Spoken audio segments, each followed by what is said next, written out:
Kanna arsuu kanna muufachiisuu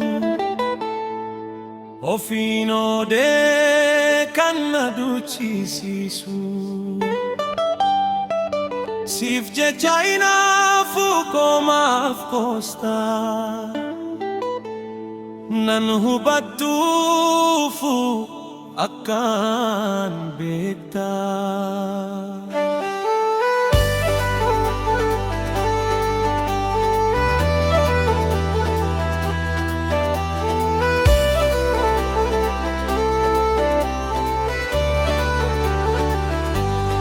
Urjiitiya si qabaachuun koo kan na boonsu an jaalala keenya an tasaboosu. Urjiitiya urjii dachee ibsuuf uumamtee hundi nama qalbii sindaanamtee. Urjiitiya kan hinaafan siif jecha na raasu lafa kaasee gubee kan na aarsu. Urjiitiya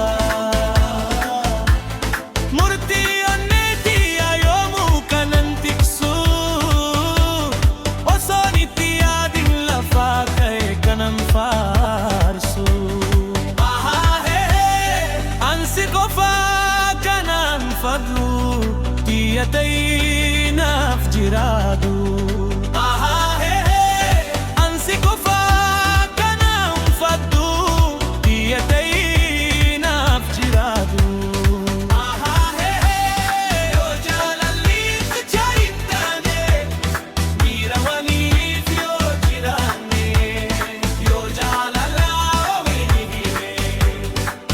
Hubachuun humaan jiree yoo jaalalaa ofiin himee hundi namaa si dubbisnaan kaasawwan kee odeessinaan faaruun namaa naaf hin ta'u obsee darbuus hin danda'u.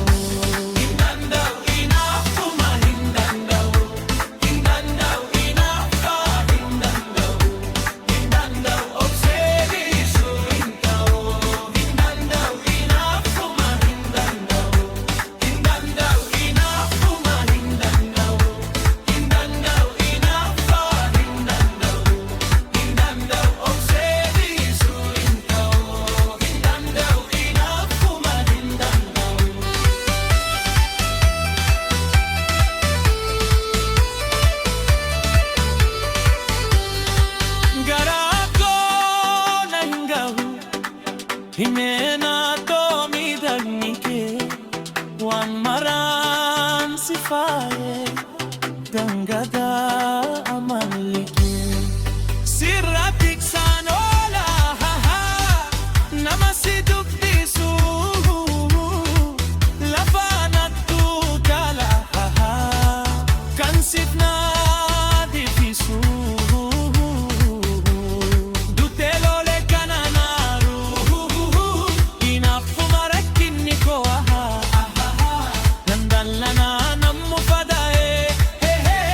Enough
usidanganye.